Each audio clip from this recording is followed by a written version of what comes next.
தமிழகத்தில் 500 அரசு பள்ளிகளை தனியார் தத்தெடுக்கும் தீர்மானத்தை அமைச்சர் அன்பில் மகேஷ் வரவேற்றிருப்பதற்கு திமுகவின் கூட்டணி கட்சியான கம்யூனிஸ்ட் கட்சியும் பாஜகவும் கடும் கண்டனம் தெரிவித்துள்ளன. தனியார் பள்ளிகளுக்கு அருகில் உள்ள 500 அரசு பள்ளிகளை 2025-26 கல்வியாண்டில் மேம்படுத்துவதற்கு தனியார் பள்ளிகள் உதவும் என்பன உள்ளிட்ட பல தீர்மானங்களை தமிழ்நாடு தனியார் பள்ளிகள் சங்கம் எடுத்துள்ளதாக நேற்று தகவல்கள் வெளியானது. இந்நிலையில் இதனை அரசு பள்ளி தனியாருக்கு தத்து கொடுக்கும் முயற்சி என விமர்சித்துள்ள மார்க்சிஸ்ட் கம்யூனிஸ்ட் கட்சி தமிழக அரசின் இந்த நடவடிக்கைக்கு கடும் கண்டனங்களை தெரிவித்துள்ளது. இது தொடர்பாக அக்கட்சியின் மாநில செயலாளர் கே. பாலகிருஷ்ணன் இன்று கண்டன அறிக்கை வெளியிட்டுள்ளார். அதில் அவர் குறிப்பிட்டதாவது 2025-26 கல்வியாண்டில் 500 அரசு பள்ளிகளை தத்தெடுத்து அந்த பள்ளிகளுக்கு தேவையான கட்டமைப்பு வசதிகளை அருகில் உள்ள தனியார் பள்ளிகளின் பங்களிப்புடன் நிறைவேற்றி தர நடவடிக்கை மேற்கொள்ளப்படும் என பள்ளி கல்வித்துறை அமைச்சர் பேசியிருப்பது அதிர்ச்சி அளிக்கிறது. இதன் நோக்கம் படிப்படியாக அரசு பள்ளிகளை தனியாரிடம் ஒப்படைப்பதோடு கல்வியை தனியார் மயமாக்கும் தேசிய கல்விக் கொள்கையை மறைமுகமாக திணிக்கும் முயற்சியாகும். அரசு பள்ளிகள் தனியார் மயமாக்கப்பட்டால்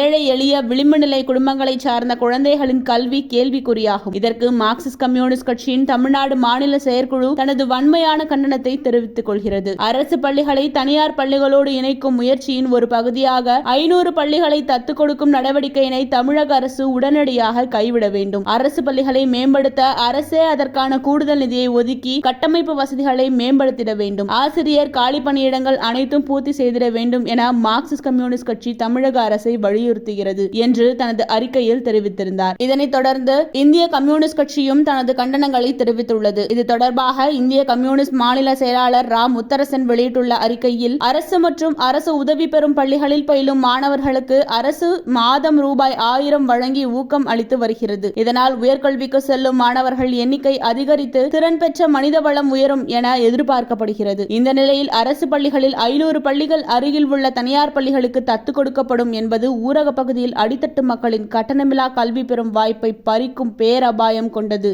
என்பதை அரசு கருத்தில் கொள்ள வேண்டும் என்று தெரிவித்திருந்தார்.